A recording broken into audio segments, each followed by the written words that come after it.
En plan Marshall pour l'Afrique. Seulement, ça coûterait des dizaines et des dizaines de milliards d'euros. On le trouve où, cet argent? Donc ça, c'est la première problématique, mais c'est une des propositions. Et puis vous avez des responsables politiques en France qui, eux, sont des responsables politiques actifs, comme le Rassemblement national, Reconquête, même les Républicains, qui disent non, la priorité, c'est de protéger effectivement les frontières.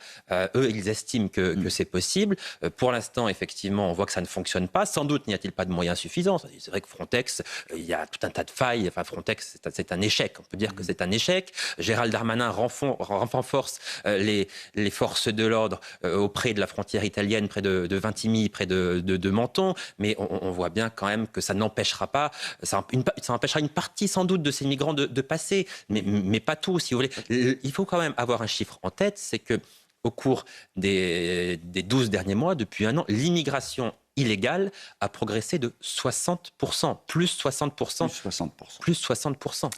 La réponse des autorités internationales, vous allez entendre alors le secrétaire général des Nations Unies qui dit en gros débrouillez-vous entre pays européens, mais ne laissez pas les pays qui font porte d'entrée ou qui sont des portes d'entrée tout seuls.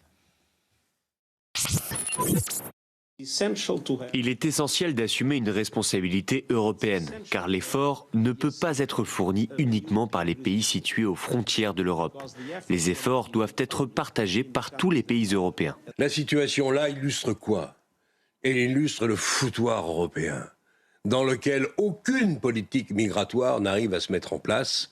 La politique nationale, c'est un rapport de puissance. Oui. Bon. Oui. Respect ne veut pas dire manque de fermeté, effectivement. S'il vous plaît, mais l'Union européenne a développé, au travers de ces dérives de soft power, une volonté d'impuissance. Gérald Darmanin s'est dit aussi préoccupé. Si on voit que la pression migratoire en France a baissé entre la frontière française et espagnole, et elle a baissé entre la frontière française et l'Angleterre, elle a augmenté à la frontière italienne du fait des désordres, notamment en Afrique, et la déstabilisation que connaît la Libye ou la Tunisie, qui s'est accélérée.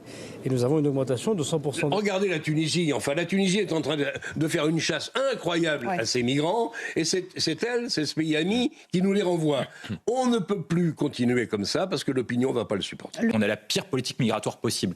Si vous parlez de la politique migratoire des États-Unis, on comprend avec la stratégie de la carte verte, vous comprenez la stratégie de politique migratoire au Japon, ils ferment les frontières. Nous, quelle est la politique stratégie migratoire en Union européenne? C'est très simple en fait. Moi, j'ai résumé ça comme ça. On exporte nos bacs plus 7 aux États-Unis et dans les autres pays et on importe des bacs moins 5 qui viennent foutre le bordel en France. Il y a des pays pour qui c'est plus facile. Le Japon, c'est plus simple. Nil. Mais nous, ça n'a rien à voir. On est un ensemble. Il y a plusieurs points d'entrée au niveau européen. Façade maritime, la Méditerranée, évidemment. Donc c'est beaucoup plus complexe. Mais vous avez entendu le secrétaire général des Nations Unies. Ne laissez pas les pays portes d'entrée se débrouiller seuls. De la solidarité européenne. Oui, il dit il faut que l'ensemble. Déjà en principe. Non, mais il dit il faut que l'ensemble des pays européens prennent leurs responsabilités. Qu'est-ce que ça veut dire? Ça veut dire qu'il faut répartir les migrants qui arrivent notamment en Italie et à Lampedusa dans l'ensemble des pays européens.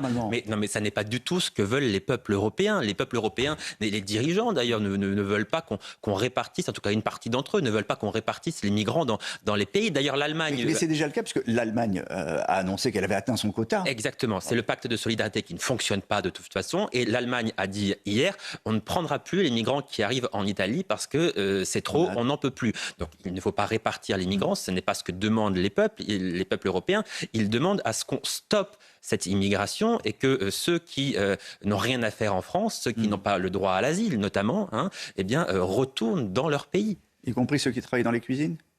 C'est un autre sujet. C'est le sujet qui arrive. Ça sera un gros sujet de l'automne. Ça, c'est un sujet qui arrive. On a eu un sondage très intéressant pour CNews que l'on va vous révéler.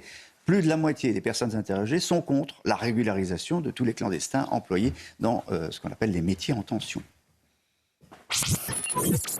55% des Français sont contre la régularisation des sans-papiers dans les métiers en tension. Ça, c'est un chiffre qu'on vous révèle ce matin. C'est une enquête, un sondage, c'est ça pour CNews qu'on vous révèle ce matin. Moi, je fais partie des 55%.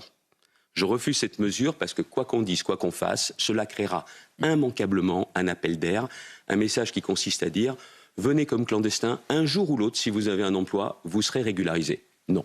Je trouve que c'est d'un cynisme absolu parce qu'on prend ces gens